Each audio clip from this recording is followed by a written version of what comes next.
മനോരേട്ടാ, എനിക്ക് മടുത്തപ്പാ. നമുക്കൊന്നും യോഗമില്ല. ഇത് എത്രാമത്തെയാ? നീ ബേജാറാവണ്ട, നമുക്ക് ശരിയാക്കാം. പെണ്ണിന് നിന്നോട് ഇഷ്ടക്കുറവൊന്നുമില്ലല്ലോ. പെണ്ണിന്റെ അച്ഛനാണ് പ്രശ്നം.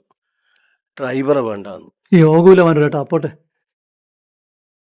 സ്കൂൾ മാഷാന്നില്ല ജാടയപ്പ, റിട്ടയർഡായി. അഹങ്കാരത്തിന് യാതൊരു കുറവുമില്ല. ഇതാ വരുന്നുണ്ട്, നോക്ക. തൊഴുതിട്ട് എന്താ കാര്യം? മനസ്സ് നന്നാക്കണ്ടേ?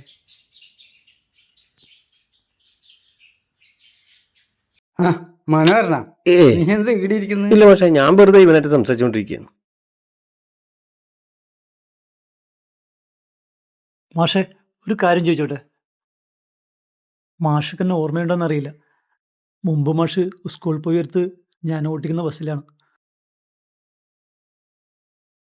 വീട്ടിൽ നിന്ന് സ്കൂളിലേക്കും സ്കൂളിൽ നിന്ന് വീട്ടിലേക്കും യാത്ര ചെയ്യുമ്പോൾ നിങ്ങൾക്കുള്ള ഒരു വിശ്വാസമുണ്ട്, ഉറപ്പുണ്ട്, ഞങ്ങളുടെ ഡ്രൈവർമാരെ.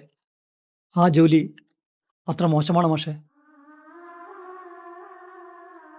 മരണപ്പാച്ചിൽ പായുന്ന ആംബുലൻസ് മാഷ് കാണാറില്ലേ? സ്വന്തം ജീവൻ പണയം വെച്ച് അതിലിരിക്കുന്നതും ഡ്രൈവർ തന്നെയല്ലേ മാഷെ? ഈ പണിയെടുത്ത് തന്നെയാണ് മാഷെ ഞാൻ എൻ്റെ പെങ്ങളെ അന്തസ്സായിട്ട് കെട്ടിച്ചു വിട്ടത്.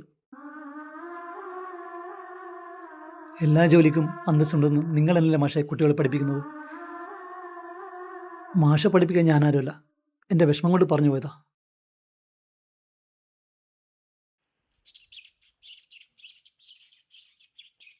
മനോഹര, ആ മാഷേ, ഞായറാഴ്ച നീ ഇയാളെയും കൂട്ടി വീട്ടിലേക്ക് വാ.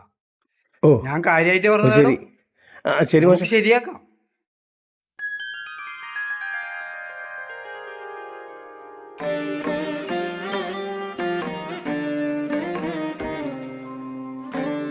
നീ ചുണക്കുട്ടിയാടാ.